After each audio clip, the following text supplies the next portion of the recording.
Okay. I don't even know what that was on Wednesday night. To be honest, I don't even know what we're doing right now. We are back in New York, Annie and I are, having technical difficulties, as you can expect. Freezing, just like the Johnnies did. We are not easing into this one, Caroline. Guys, I don't even want to talk about this one. Like, what do we say? We're not easing into it. You don't lose 72-40 and ease into anything. Absolutely jarring. All right, we'll get it going. Welcome back to Full Court Femmes. Final score in Hartford, UConn 72, St. John's 40. I said it, 40. And I want to sit with that number for a second, Erin, because that's not just a loss. That's an offensive collapse. You know, Caroline, I called 78-70 St. John's, which analytically made all the sense in the world. But that prediction, that was not even close. No, it wasn't, unfortunately. Let's talk about those numbers, because St. John's shot 20% from the field at 11 for 56. They spent an entire half shooting 2 for 28, and they missed 24 shots in a row. It's crazy. Single digits from 3, turnovers in the teens, live ball mistakes. And the part that surprised me most, Erin, Zuby was quiet. Hopkins was quiet. Mitchell was quiet. Darling was quiet. That's not one matchup problem. That's systematic. Zuby couldn't even establish a position. Hopkins couldn't get downhill. The offense never touched rhythm. And the ball handling. That was the bigger issue. Forced passes. Early clock drives into traffic. UConn didn't even have to overextend defensively.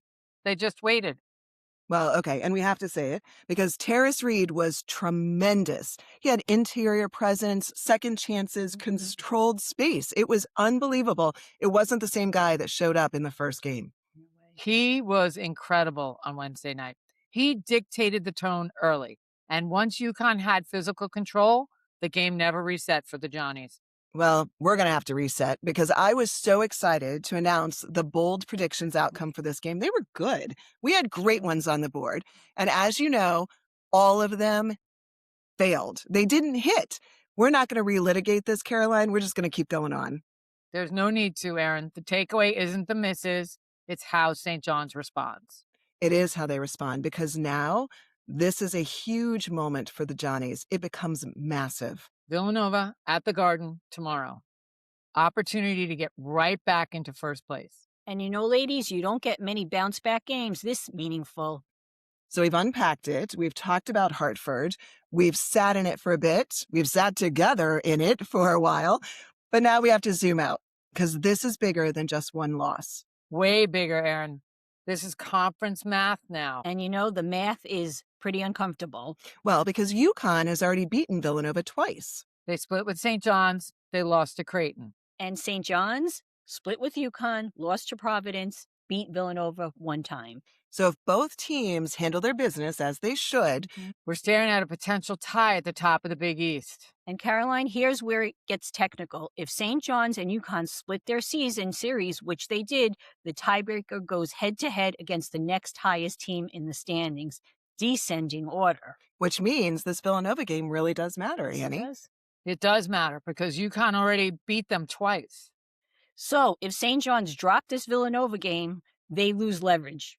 Even if they win all the games from this point out. And if they win, now you're talking about equal footing and maybe even in a better position. Yep. This isn't just get back on track.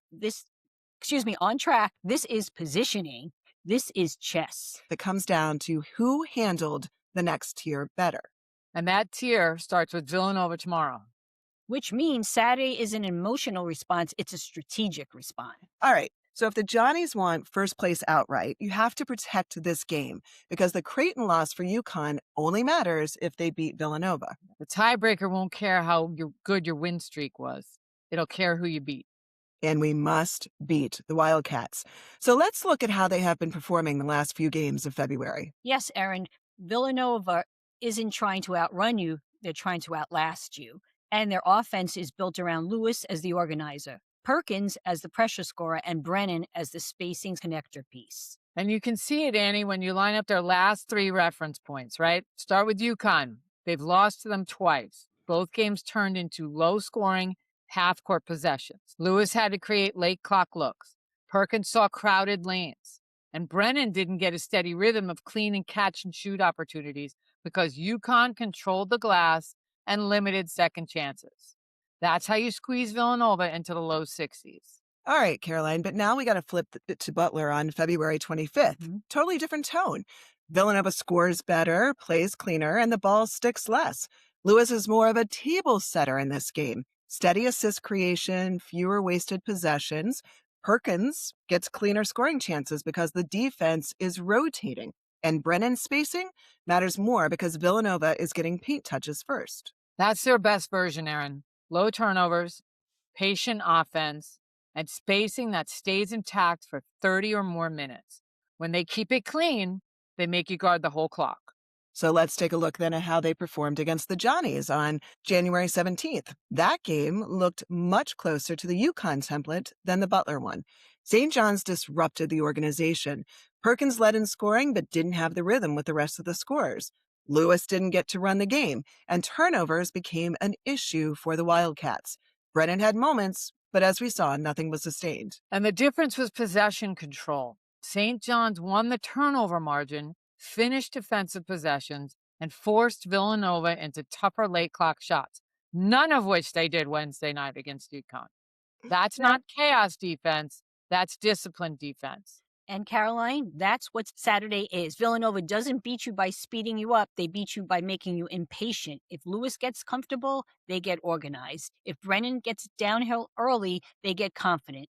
If Perkins gets clean threes, it opens everything. But if St. John stays attached and makes every touch earned, Villanova has to grind, and that's where St. John's can take control. Well, and then the stakes are layered. UConn already swept Villanova. So if St. John's drops this one, then what we see is leverage in the tiebreaker math. You lose that.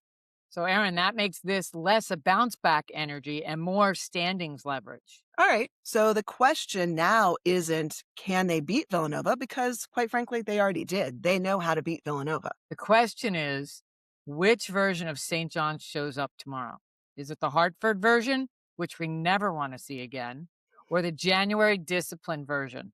I vote for the January discipline version. Us too. Before we throw numbers at this, I want to ask a simple question, ladies. What broke in Hartford? Well, Rick Pitino will say that he's the reason that this whole thing fell apart. But the truth is, what we saw break was patience. They lost control of the ball. Ball security went away. And they lost their interior presence. So that's where the fix has to start. All right, let's talk about the keys to the game. Key number 1, play through the first pass. Against UConn, the offense stalled because it stuck. One pass, isolation, late clock panic. Villanova thrives when you rush. So this key isn't score 75. It's move the ball twice before attacking. Force the defense to shift. Make Perkins guard actions, not space. When St. John's beat Villanova in January, the ball reversed. A lot. That's structure. Key number 2, touch the paint before you shoot. In Hartford, they settled early. Contested jumpers, no collapse. Brennan is comfortable if he never has to rotate, so you got to make him step up. Even if you kick it back out, the possession must start inside. Paint touch first, shot second. That is St. John's identity. All right, key number 3, defend without overhelping. Lewis wants to read help, and we failed on help on Wednesday night. If you stunt too aggressively, Perkins gets rhythm threes. Stay attached, contest late, don't chase blocks. In January, St. John's forced Villanova into tough twos because they didn't overreact. Disciplined defense beats patient offense. Key number 4 then, in possessions the first time. You can't beat them on second chances, Erin.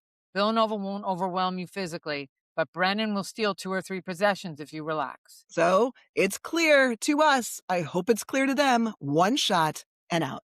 That's the standard because grinding teams survive on extra touches.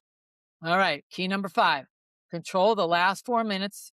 We know that Villanova will want to shorten the game. They make it uncomfortable late. This is where Hartford lingers. No rush threes, no hero drives. If it's a 2-possession game under 4 minutes, run offense. Don't hunt it. You heard her, right? Run offense. Right. All right, so now it's time to make it measurable. I think I'm ready to go back in, Caroline. This one is about response. And response has numbers, Erin. Yes, it does. So, Annie, Caroline, we're back at it. It's bold or busted, Villanova edition. Woo-hoo. All right, prediction number 1. And I'm loving these predictions, and we need them to come true. St. John's commits 9 or fewer turnovers. That one is very clear. It's clean or bust. This is the baseline for this game. Absolutely, Erin. All right, number 2. St. John's records 16 or more assists. Please? Please? Hartford was isolation heavy, and clearly January basketball for St. John's versus Villanova was all about ball movement. This directly measures offensive flow and whether or not it's working. All right, prediction number 3. St. John's wins points in the paint by 10 or more. Did you hear me, boys? Points in the paint, winning by 10 or more. Yell it louder. They might hear you from the peanut gallery. This is all about interior identity. That's how they beat Villanova in January. All right, number 4. This one's my favorite. Zuby records 18 or more points and 10 or more rebounds. It's the saddest part, but it's true. He was neutralized against UConn, and that cannot happen twice. If he is actually anchored inside, Villanova will shrink, and we saw it happen. Absolutely. All right, number 5.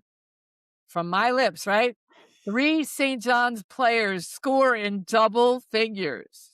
All right, we've talked to Zuby. Now we're going to yell it out to Mitchell, Hopkins, Darling, and whoever else. UConn beat St. John's with physical dominance and ball pressure. Villanova will try to beat them with structure and patience. Clearly, it's a different problem, but the reality is it's the same fix. Control possessions. Okay.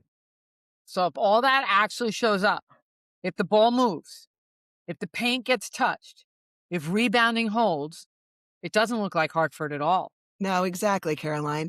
And if it doesn't look like Hartford, Then what are we looking at? well, clearly, we're looking at January basketball for St. John's. And when it feels like January St. John's, We only do one thing. We bring in the closer.